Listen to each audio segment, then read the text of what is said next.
안녕하십니까, 레필입니다. 11월 2일 두산 에너빌리티 보도록 하겠습니다. 두산 에너빌리티 보겠습니다. 1,450원 하락해서 9.15% 하락했고요. 14,400원으로 마무리를 했습니다. 자, 오늘은 어제와는 또 반대로 크게 하락을 한 상황이고요. 10% 가까이 하락을 하면서 마무리를 했습니다. 두산 에너빌리티뿐만이 아니라 원전 관련 종목들 모두가 지금 좀 하락을 한 상황인데요. 오늘 이 상황이 왜 만들어졌는지 일단은 소식 하나 먼저 보고 가도록 하겠습니다.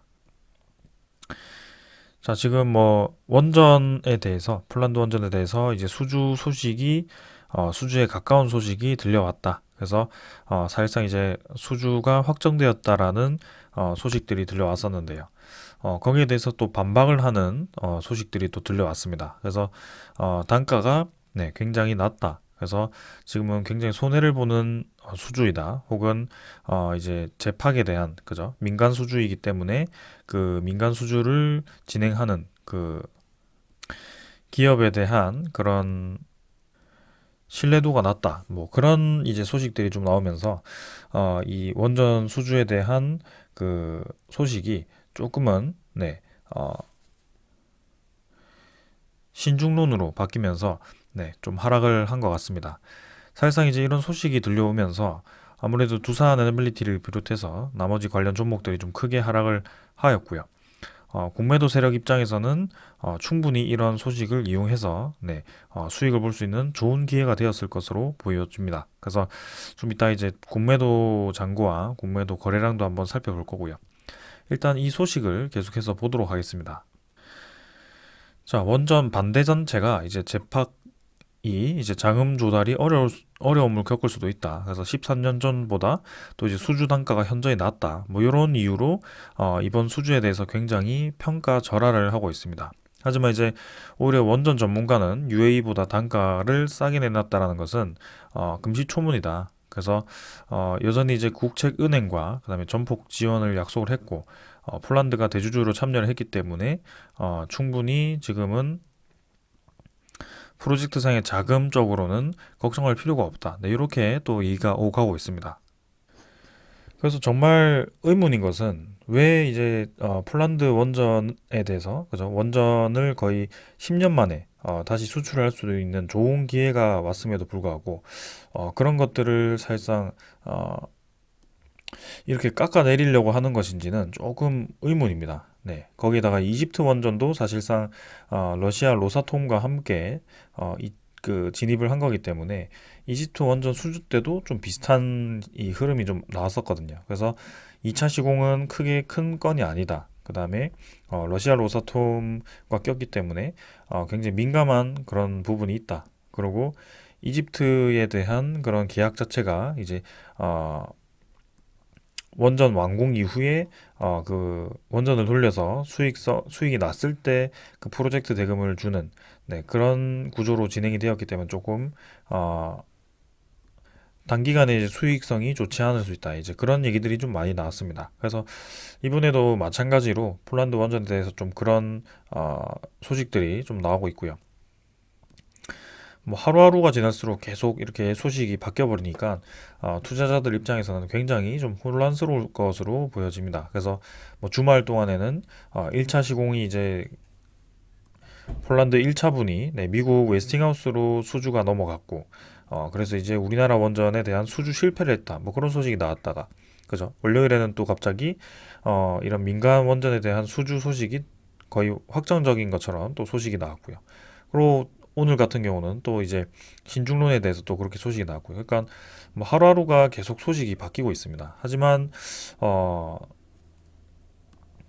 이런 것들이 확실히 지금 우리나라의 그런 좀 반으로 갈려져 있는 그런 상황을 좀 설명해 주는 것 같고요. 그만큼 지금 좀 정치적으로 너무나도 좀 지저분하게 좀 가불론박을 하는 것 같습니다. 그래서 일단은 그런 것들을 다 떠나가지고 우리나라가 이제 원전에 대한 기술력이 세계적인 것은 사실입니다. 그래서 우리가 객관적으로 볼 수 있는 것은 세계적인 기술력입니다. 그래서 그런 세계적인 기술력이 있었기 때문에 미국과 그다음에 프랑스와 그다음에 한국이 이렇게 3파전으로 폴란드 원전에 대해서 검토를 했던 것이고요. 네. 그래서 이 사실은 이제 객관적이죠. 근데 어, 지금 이제 소식을 들어보면 프랑스는 아예 이제 거의 제외가 됐단 말이죠. 그래서 미국과 한국이 계속 검토가 되고 있는 상황입니다. 그래서 1차 프로젝트는 미국이 갖고 이제 2차 프로젝트라고 해서 민간 쪽을 이제 한국으로 넘겨주는데 그걸 이제 민간에 100% 넘겨주는 것이 아니고 폴란드가 이제 대주주로 참여를 해서 어느 정도 네, 그런 자금을 지원을 해주고요. 그리고 우리나라 정부가 이제 그런 국가적인 수출을 위해서 이제 국책은행이라든지 그런 산업은행 쪽에서 수출입은행에서 이제 금액을 지원을 해 주겠다. 네, 그렇게까지도 이 정책이 펼쳐지고 있는 겁니다. 그래서 뭐 물론 지금 폴란드 원전 수주 소식이 뭐 100% 확정이 되었다. 요것은 아니지만 지금 우리나라를 부총리가 폴란드 부총리가 방문해서 100%라고 그렇게 말을 할 수 있을 정도로 지금 한국에 대해서 상당히 이제 원전에 대한 기술력을 신뢰하고 있는 상황이고요. 거기다가 이제 앞서서 방산을 이제 수십조 원 가량으로 그렇게 대규모로 계약을 했기 때문에 우리나라와 지금 방산을 연계해가지고 추가적인 그런 기술 검토는 충분히 할 수 있는 상황이 된 것입니다. 자, 그래서 지금은 저는 뭐 우리나라가 좀 무리하게 이 원전 시장에 진입을 했는지 뭐 좀 이제 가격 경쟁력 입장에서 분명히 유리하게 진입을 한 것은 사실이라고 보고 있거든요. 근데 참 의문인 것은 왜 원전 전문가도 아닌 이런 시민단체에서 네, 이렇게 어, 10기 수출 목표에 따라 원전 수출 실적 내기에 나섰다가 너무 싸게 해서 손실을 내게 되면 그 손실은 국민 세금으로 메워야 한다. 왜 이렇게 결론이 나는지 저는 참 이거는 좀 의문인 것 같아요. 왜 비전문가들이 이렇게 나서가지고 네, 원전에 대해서 계속 이런 단가를 내고 네, 기업도 아니고요. 그죠? 분명히 이제 기업 입장에서도 그런 회의를 거쳤을 거고요. 그런 단가는 분명히 수익성이 없었을 때는 진행하기가 어려웠을 겁니다. 네. 그리고 UAE 같은 경우도 바라카 원전을 21조에 저는 했다라고 알고 있거든요. 그래서 그것도 내기였습니다. 그래서 지금 1400메가와트급 한 기가 원래 5조 정도로 지금 건설 비용이 예상이 되었기 때문에 이번에도 그 폴란드 원전이 2기에서 4기 정도로 해가지고 10조에서 20조로 지금 추산이 되고 있는 상황입니다. 근데 이 말로만 보면 뭐 41%나 싸게 해가지고 이 21조에 41%면 사실 10조거든요. 그래서 10조 규모의 내기를 지금 수출을 하는 것처럼 뭐 그렇게 좀 표현이 되어 있습니다. 그리고 이 손실을 왜 국민 세금으로 메워야 하는가? 이런 것들도 참 의문이고요. 그죠? 그래서 이미 한수원과 한전이 지금 상당히 큰 적자를 보고 있는 상황에서 전기세를 인상할 수밖에 없는 상황이 왜 만들어졌었는지, 네. 그런 상황은 왜 빼놓고 지금 앞으로 이제 그런 수출에 대한 그런 소식이 나오니까 이제서야 뭐 국민 세금으로 메워야 된다는 이런 소식이 나온지 이거는 좀 네, 논리적으로 좀 납득이 되기가 좀 어렵습니다. 아무튼 간에 지금은 웨이스팅하우스의 그런 지적 재산권 소송도 분명히 있었고요. 아직까지도 이제 LOI에 불과하기 때문에 뭐 수출 100%가 아니긴 합니다. 하지만 그렇게 이제 폴란드 부총리가 직접 방문을 해서 100% 이제 한국과 후 계약을 할 것이다라고 호언장담을 했었고, 그다음에 이 LOI가 단순히 LOI가 아니고 앞으로에 대한 그런 부지 검토와 그런 건설 계획 네, 그런 것들을 아주 구체적으로 얘기를 했던 것 같고요. 그리고 지금 한국 이외에 네, 그런 민간 원전에 대해서 검토를 하고 LOI를 체결하는 국가가 없다라는 점입니다.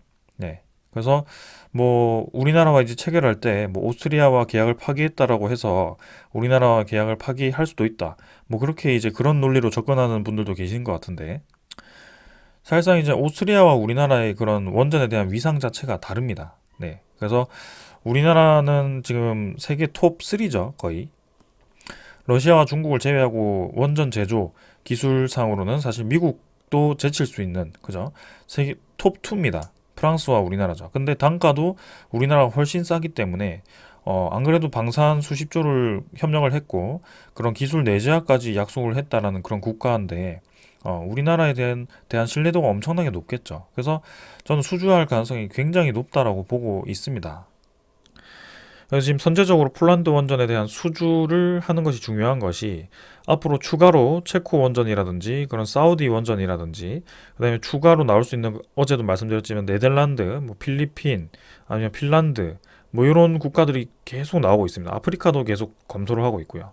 그래서 그런 여러 국가들이 왜 지금 원자력 발전소를 검토를 하고 있는지 그런 국제 정세와 그다음에 국가적인 그런 에너지 안보 입장 그다음에 지구 온난화로 인한 탈탄소로 인해서 석탄 발전소에 대한 공백기를 빠르게 메워야 되기 때문에 지금 단기간에 그런 많은 에너지원을 안정적으로 낼 수 있는 에너지원이 원자력 발전소이기 때문에 그렇게 검토를 하는 것입니다.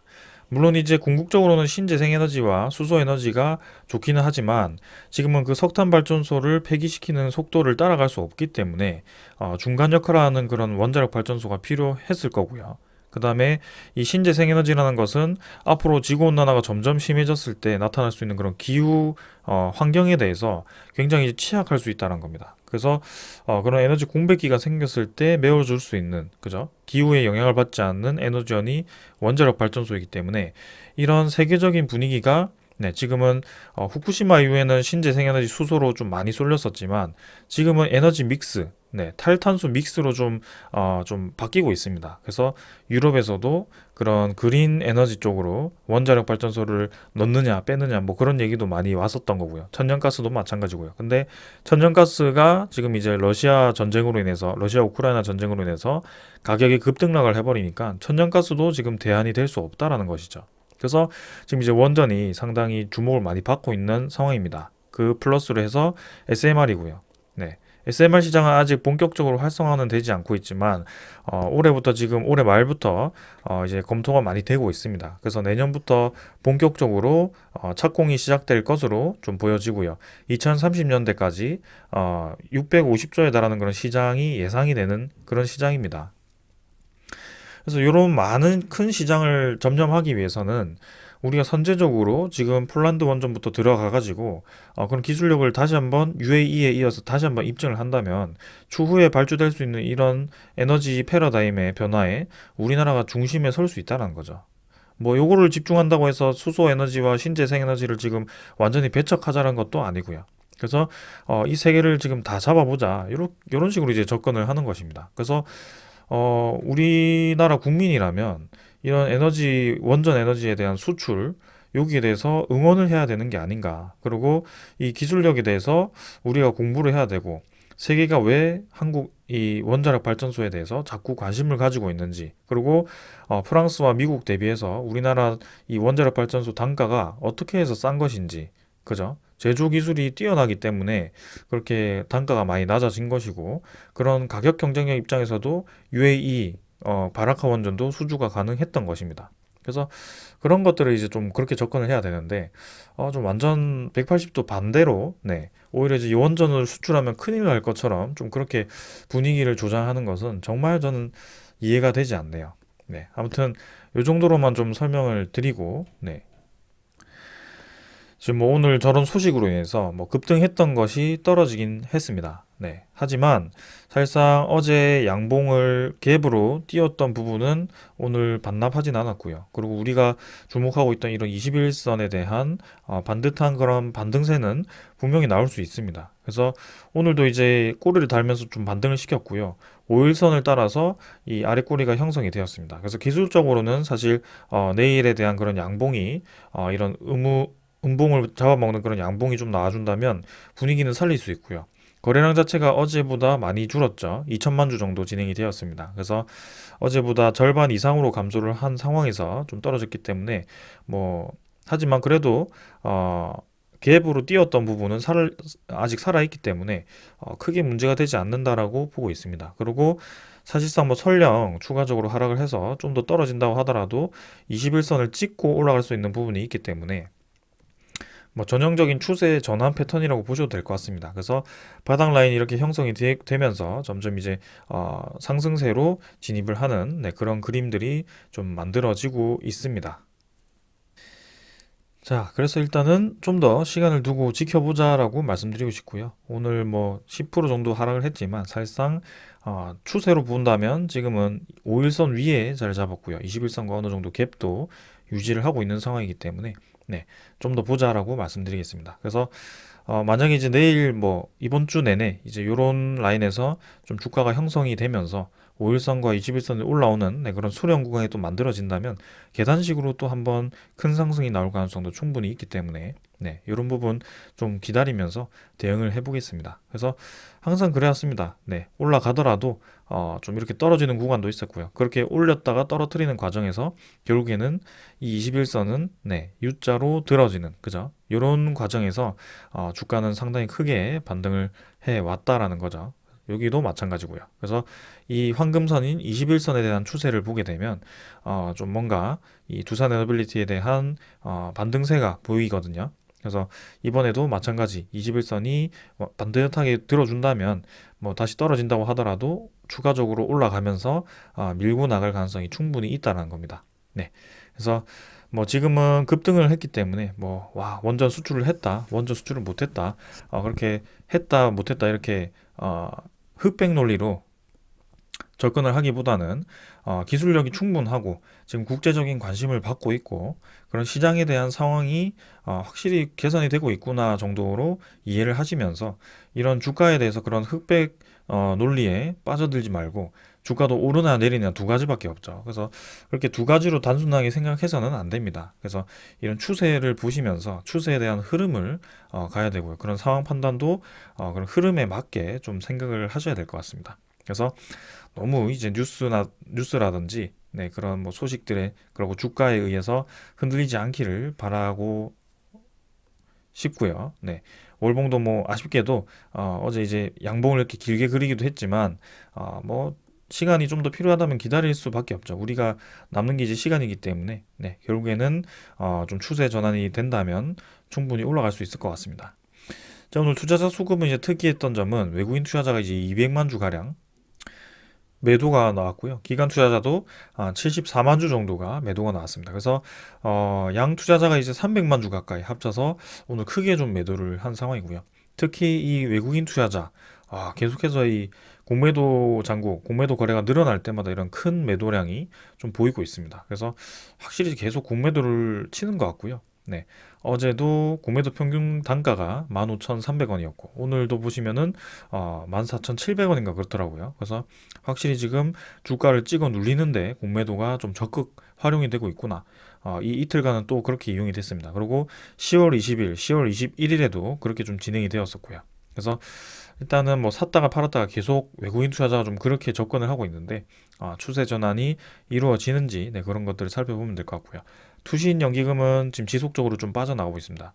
좀 아쉽기도 하죠. 그래서 분명히 이제 우리가 보았을 때는 이런 에너지 패러다임의 변화에 그런 상황이 개선이 좀 되고 있고 두산 에너빌리티에 대한 주목을 좀 많이 받고 있는 상황인데 이 연기금 투자자라든지 투신을 비롯해서 기관 투자자들이 지금 웬만해서 지금 매수를 하지 않고 있습니다. 그래서 일단은 이 상황에 대해서는 좀 더 봐야 될 것 같고요. 연기금 투자자가 특히 좀 공격적으로 매도를 하면서 최근에 이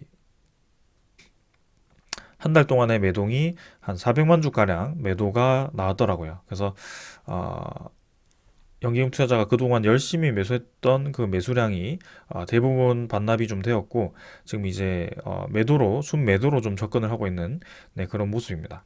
그래서 일단은 저 추세가 언제 끝나는지 매도에 대한 그런 매도세가 언제 끝나는지는 천천히 한번 지켜보면서 일단 우리는 계속 원래 하던 대로 이런 추세를 지켜보겠습니다. 공매도 거래량 오늘도 140만 주 가량 일 거래량이 진행되었고요. 어제도 많았고 오늘도 많았습니다. 하지만 뭐 거래량이 많았기 때문에 일 거래량이 많았기 때문에 퍼센트로 따지면 한 5% 정도 수준인데요. 그래도 수량으로 따지면 많긴 많습니다. 그리고 잔고도 이제 1220만 주, 1202만 주지만 지금 이 공매도가 터졌을 때 잔고가 또 확 늘어났을 가능성도 충분히 있고요.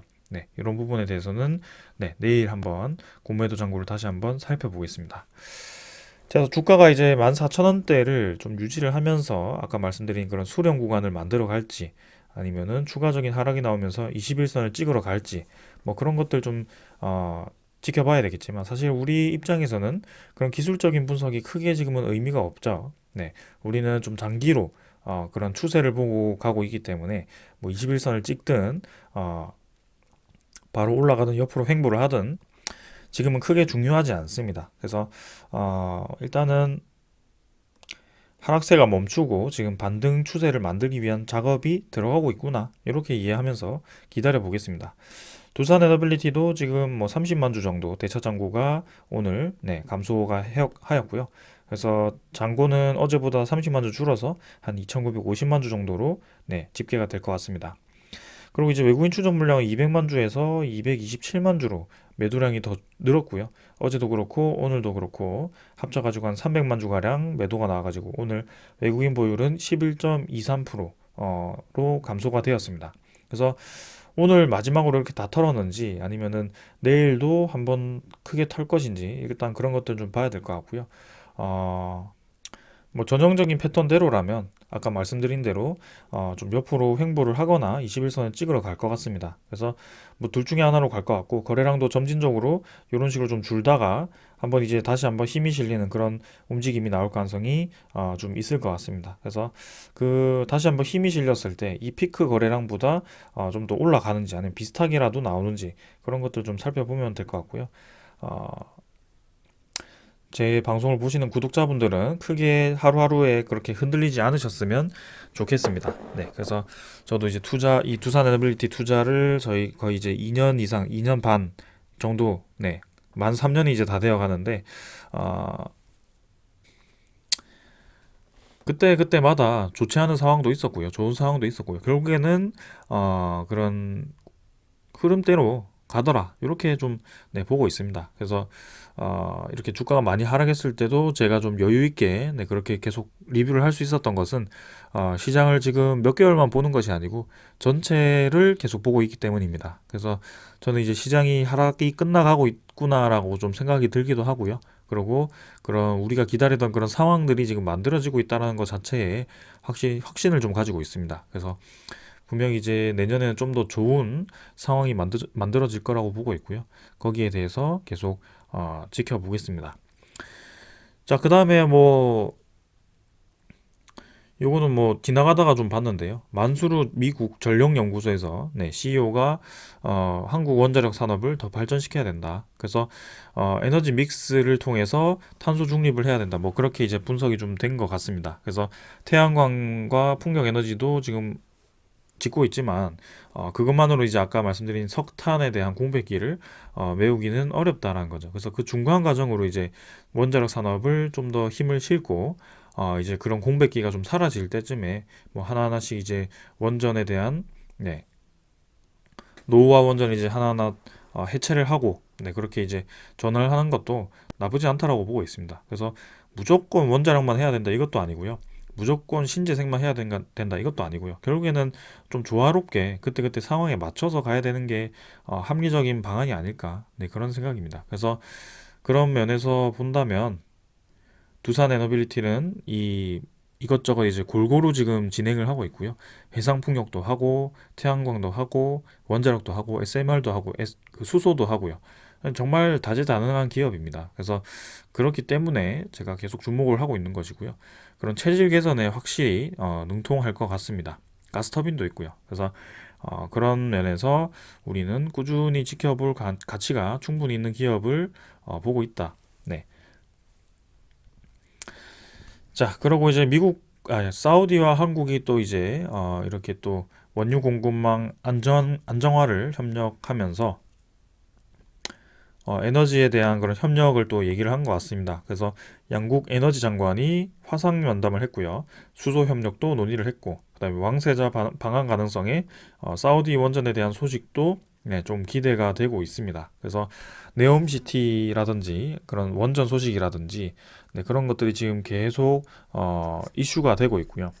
그 관련주들도 좀 반응이 있죠. 뭐 한미글로벌 이런 것들은 거의 뭐 2배 이상이 지금 주가가 올랐던데 일단은 두산 에너빌리티는 아직까지는 크게 반응은 없습니다. 하지만 올해 들어가지고 사우디 쪽에서만 벌써 2조 3천억, 2조 5천억인가요? 네, 그 정도 수주를 받았기 때문에 사우디 시장이 지금 두산 에너빌리티 이 면에서 얼마나 중요한 시장인지 그리고 이 두산 에너빌리티가 얼마나 인정을 받고 있는지에 대해서 좀 드러나는 것이 아닌가. 그래서 이번 그 큰 발주권에서도 분명히 두산 에너빌리티도 포함이 될 가능성이 큽니다. 네.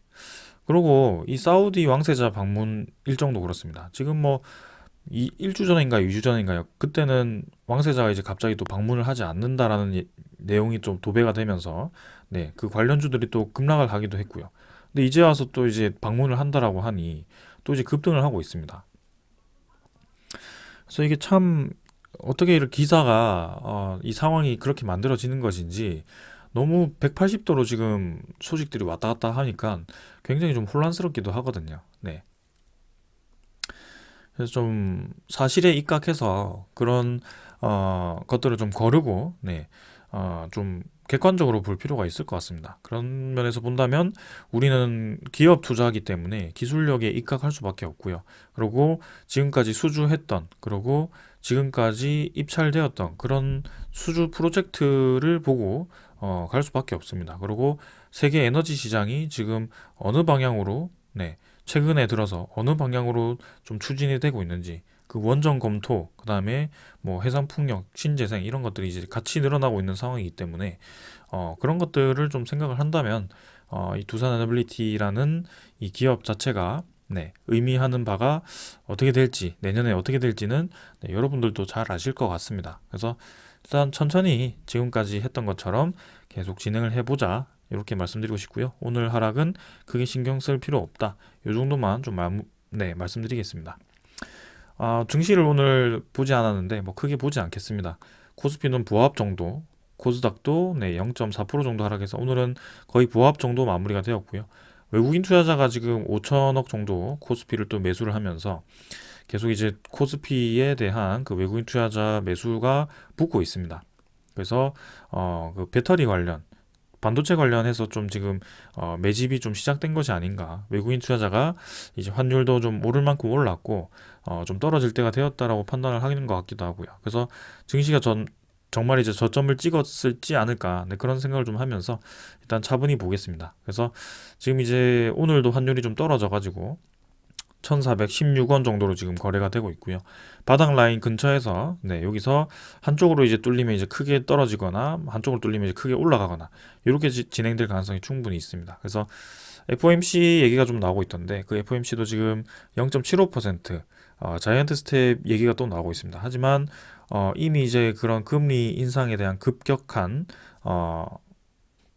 타격은 이미 다 감내가 되었습니다. 그래서 시장에 다 반영이 되었기 때문에 0.75%를 뭐 한 번 더 올린다고 해서 크게 시장이 크게 요동칠 거라고 보진 않습니다. 이제는 그 이번 달 뭐 다음 올해 뭐 0.75%로 끝나더라도 이제 내년에 다가올 수 있는 그런 금리 인상 분에 대해서 생각을 할 것이고요. 그래서 이제 인플레이션이 잡히고 그런 뭐 경기 침체에 대한 우려가 크다면 계속해서 0.75%를 올릴 수가 없거든요. 그래서 금리 인상에 대한 폭이 떨어지는 것과 그다음에 오히려 이제 금리 인상을 이제 멈춘다든지 네, 그런 쪽으로 이제 시장이 기대를 좀 하고 있는 상황이 아닐까. 그래서 서서히 이제 저점을 찍고 올라가는 방향으로 가지 않을까. 네, 그런 생각도 들고요. 그리고 우리가 지금 뉴스로 접하는 소식들은 뭐 반도체 실적이 뭐 40% 감소했느니 자동차 실적이 뭐 그렇게 좋지 않느니 뭐 그런 얘기들이 계속 나오고 있죠. 근데 그런 것들은 이미 금리 인상이 시작되었을 때부터 급격하게 인플레이션이 아주 심각했을 때부터 그런 상황들은 다 예견이 되었던 겁니다. 그래서 우리가 지금 접하는 이 소식들이 앞으로 주가에 반영될 수가 없다라는 점을 말씀드리고 싶고요. 지금은 그 이후에 나올 수 있는 상황이 개선의 여지가 있다면 주가는 반등을 할 수 있다. 그렇게 네, 정리를 하겠습니다. 그래서 지금 코스피도 월봉이 좀 반등을 하고 있고 아직까지도 좀 더 시간이 필요하겠지만 이제는 61선까지 노리면서 이전에 그 올라갔던 그런 폭처럼 코스피가 좀 본격적으로 반등을 하는 것 같습니다. 네. 그래서 천천히 한번 증시 반등과 함께 좀 가보자라고 말씀을 드리고 싶고, 지수 선물 같은 경우는 오늘 뭐 크게 변화 없습니다. 유럽 증시, 미국 증시 거의 부합 수준이고요. 채권 금리도 오늘은 뭐 미국 10년물 국채금리 4.04%로 진행되고 있습니다.